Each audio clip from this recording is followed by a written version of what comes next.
तमाम आज के ज्योतिष दर्शकों का आज के कार्यक्रम में बहुत बहुत स्वागत और अभिनंदन। आप सबको राधे राधे। मैं देवभूमि ऋषिकेश उत्तराखंड से आपके साथ आचार्य आशीष। कर्क राशि की आज हम बात करेंगे। कर्क राशि की जातकों में क्या लक्षण विद्यमान होते हैं, कर्क राशि की जो जातक होते हैं उनका चरित्र क्या होता है, कैसे उनका कैरेक्टर रहता है जीवन में। कर्क राशि के जातक जो जीवन काल में कैसे आगे बढ़े, उत्तरोत्तर ऐसा एक महा उपाय जो उनको सब कुछ देने में समर्थ हो। कर्क राशि के जातक, बात हम करेंगे उन लोगों के लिए एक ऐसे महा उपाय की जो जीवन में उनको एक नई ऊर्जा का संचार देगा, जो जीवन में एक नया पद प्रतिष्ठा मान सम्मान वो सब कुछ जो पाना चाहते हैं वो सब कुछ उनके जीवन में उनको प्राप्त हो। इसी महाचर्चा को हम लोग आगे करेंगे, लगातार इस पर डिस्कस करेंगे, हर एक पहलुओं पर बात करेंगे। इससे पहले एक निवेदन रहेगा, अगर आप पहली बार चैनल पर विजिट कर रहे हैं या आपने चैनल को अभी तक सब्सक्राइब नहीं किया तो इसके लिए बहुत अच्छा मुहूर्त है, आप चैनल को सब्सक्राइब करके बेल आइकन जरूर दबा लीजिए। मित्रों, यहां पर आपने देखा होगा कि कई प्रकार के राशिफल, दैनिक राशिफल आप देखते हैं, मासिक राशिफल, साप्ताहिक राशिफल, वार्षिक राशिफल। लेकिन ये सब कुछ देखने बाद आपको फिर लगता है कि क्या ये फलादेश आप पर पूर्णतः घटित हो रहा है? अब आप जानते हैं आप पर घटित नहीं होता है पूरा। आखिर क्यों नहीं घटित हो रहा है? और बहुत मजे की बात आपको बता दूं, ये घटित होगा भी नहीं आप पर पूरा। क्यों? क्योंकि मान लो हम किसी ग्रह के ट्रांजिट होने पर बात कर रहे हैं, उसका फलादेश बता रहे हैं कर्क राशि पर, तो वो तो कर्क राशि पर उस ग्रह के ट्रांजिट होने का फलादेश है। आपकी कुंडली के अनुसार आप पर वह पूर्णतः सत्य नहीं हो सकता। आप समझ रहे हैं? बहुत ध्यान समझना। मान लो कि देवगुरु बृहस्पति उच्च के हो गए ठीक है, हम उसका फलादेश बता रहे हैं, लेकिन आपकी कुंडली में वो नीच है, अस्त है, शत्रु क्षेत्रीय होकर के बैठे हुए, राहु के साथ बैठ गए, केतु के साथ बैठे हुए, तो क्या वो फल आपको दे पाएगा जिसकी हम बात कर रहे हैं? आप सोचो। तो वो डिपेंड करता है आपकी कुंडली के अंदर जो प्लेसमेंट ग्रहों की है वो क्या है, आपकी दशाएं, महादशाएं, अंतरदशा, प्रत्यंतरदशा, वो क्या कैसे चल रही, कैसे आपको फल देगा, वो रिजल्ट उस पर निर्धारित होता है इसलिए इस बात को सदैव ध्यान में रखना चाहिए। लेकिन आज हम जिस उपाय की बात कर रहे हैं ना, वो एक महा उपाय, एक आपके लिए ब्रह्मास्त्र, आपके जीवन में आपके लिए एक ऐसा शस्त्र है जिससे आप जीवन काल में उसको लेकर के चल रहे हैं, तो आपके लिए जितनी भी आपकी प्रतिकूलताएं, आपके अपोजिट जो स्थितियां परिस्थितियां, वो सब खत्म हो जा रही है। क्या करना है?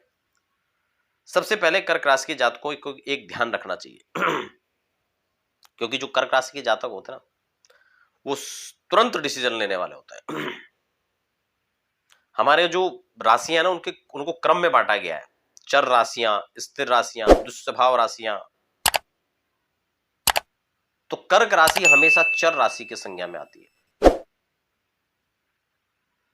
और इसीलिए कर्क राशि के जो जातक होते हैं हमेशा चलायमान रहते हैं।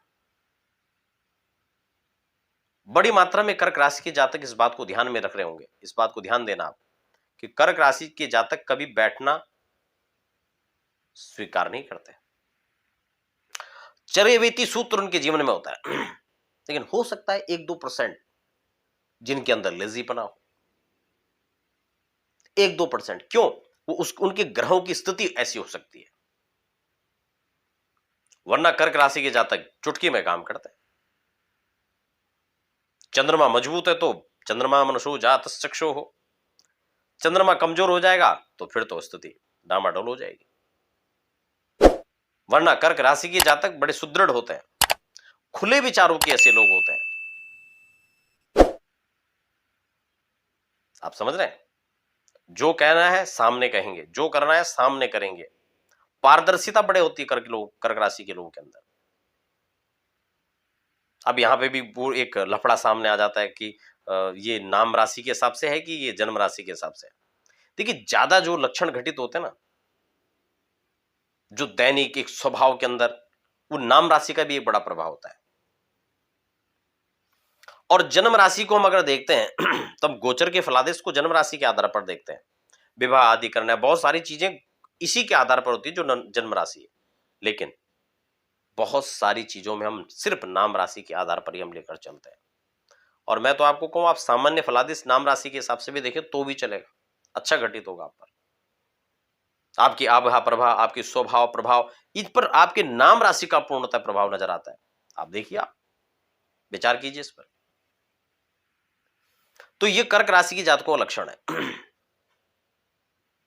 और कर्क राशि के लिए जो एक महा उपाय मैं आज बताने वाला हूं, उसको नोट कर लीजिए, क्योंकि कर्क राशि हजारों लोगों की है और वो फलादे साहब पर घटित होता नहीं, क्योंकि वो ग्रह ट्रांजिट की बात हो रही है, साप्ताहिक भविष्यफल राशिफल की बात हो रही है, और फिर समय समय पर सब चीज बदलता जाता है। आज सूर्य की दशा है, कल राहु की दशा है, परसों चंद्रमा की आ गई। तो क्या उसके आधार पर हम जिन उपायों की बात कर रहे हैं वो तो एक सीमित समय के लिए ना, लेकिन मैं जिस उपाय की आज बात कर रहा हूं वो आपके पूरे जीवन भर काम आने वाला है। जब तक जियोगे तब तक करते रहो, आनंद ही आनंद है। तो किस महाउपाय की मैं बात कर रहा हूं?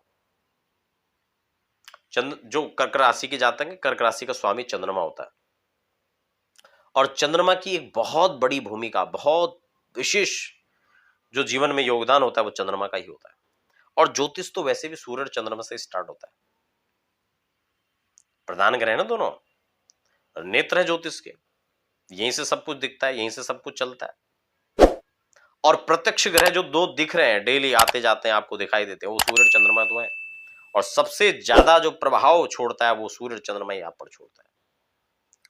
इसलिए सज्जनों, इस बात को ध्यान रखें कि सूर्य और चंद्रमा को जिसने साध लिया, इसीलिए जब हम डिलीवरी मुहूर्त की बात करते हैं, लोग बहुत सारे कि हाँ जी ये मुहूर्त आने वाला है, ये होने वाला है, ऐसा होगा, इस पे ठीक है, उस पे ठीक है, उन सबको हम एक ही बात कहते हैं कि आप सूर्य चंद्रमा को साध लो, इनको देख लो। मुहूर्त की बात आती है, इसीलिए हम बार बार कहते हैं कि तुम भाई चंद्रमा को देखो और सब छोड़ दो, कहां क्या है भाई। तात्कालिक मुहूर्त आपको निकालना पड़े तो क्या देखोगे? मान लो आपको आज ही काम करना है, या हफ्ते भर के अंदर ही काम करना है, या आपको 2-4 दिनों के अंदर में ही काम करना है, तो क्या क्या चीजें देखोगे? 2 से ढाई दिन के अंदर चंद्रमा बदल जाता है, इसलिए 2 से ढाई दिन के अंदर भी आप जो है मुहूर्त को परिवर्तित कर सकते हो। और बहुत अच्छी बात मैं आपको बता दूं, लगन साधन, जिस पर मैं अक्सर जो है बार बार चर्चा करता हूं, खैर वो विषयांतर हो जाएंगे हम लोग। तो कर्क राशि के जो जातक हैं वो बहुत ध्यान से सुन ले। एक तो जीवन में जल का दुरुपयोग नहीं करना है। वैसे तो कर्क राशि के लोग जो होते हैं उनको नेचर से बहुत प्यार होता है, प्रकृति से, जल से, पेड़ से, पर्वतों से, बच्चों से, जानवरों से। लेकिन फिर भी आपको इस बात का ध्यान रखना है कि जल का दुरुपयोग नहीं करना। देखा देखी में गंगा जी को स्विमिंग पूल नहीं समझना है, जलाशय जो है उनको दूषित नहीं करना है। घर में भी नहा रहे हो तो बाथरूम में नहीं कि पानी खोल दिया, सावर चल रहा है तो चल रहा है, नहीं। ये आपके मन मस्तिष्क पर दूषित इसका प्रभाव पड़ेगा, आपके जीवन में ये थोड़ा सा गड़बड़ करेगा अगर आप इस तरह से बिहेव करते हो। उसका जल का दुरुपयोग मत करना। माता जी जीवित हैं, माता का आश्रय आपको मिला हुआ है, तो इनकी सेवा करो, फिर देखो बल्ले बल्ले होगा, कोई दिक्कत ही नहीं है। और कर्क राशि के जातक जब भी कहीं भी नदी में जाएं, कहीं भी आसपास ऐसी जगह जाएं जहां उनको मछलियां मिलती हैं, उनको आप आटा खिलाएं, उनको दाना खिलाएं। और जैसा जैसा आपका प्रकृति से आपका स्नेह, लगाव, जुड़ाव रहेगा, आपका भाग्य वहीं उत्तरोत्तर वृद्धि को प्राप्त होगा। कर्क राशि के जो जातक हैं उनके लिए चांदी बहुत शुभ धातु है। चांदी का छल्ला पहन लीजिए, कड़ा पहन लीजिए, ब्रेसलेट पहन लीजिए, गले में चैन डाल लीजिए, और उसमें भी अगर 5 मुखी रुद्राक्ष आपने डाल लिया ना, हा, फिर तो आनंद आ गया। और 5 मुखी के साथ में अगर कवच बना के 7 मुखी का पहन लिया, फिर तो कहना ही क्या है, आनंद आ गया। और ये उपाय ऐसे हैं कि आपको ये चीज देख के करना है, ये चीज देख के करना है, कुछ नहीं, बिना कुंडली देखे आप कीजिए। ये ऐसा उपाय आपको बता रहा हूं, इसीलिए मैंने इसको उपाय नहीं महा उपाय कहा है। आप करके देखिए, जीवन में बहुत बड़ा परिवर्तन लाने वाला काम है, ये बहुत बड़ा परिवर्तन आएगा। और मैं कह रहा हूं इसलिए नहीं, शास्त्रोक्त उपाय है आपको जो बता रहा हूं। आप तो मेरा फॉर्मूला है, मेरा नहीं, शास्त्रों का फॉर्मूला है, और आप पहले इस्तेमाल करो फिर विश्वास करो। आप 1 महीना करके देखिए, न जीवन बदलने की कगार पे आ जाए, न उत्तरोत्तर वृद्धि हो, तो फिर बताना। इसलिए ये बहुत बड़ी एक विशेषता है, आप कीजिए और इसका लाभ लीजिए। तो मित्रों, मिलते हैं फिर अगले कार्यक्रम के साथ, तब तक के लिए दीजिए इजाजत। राधे।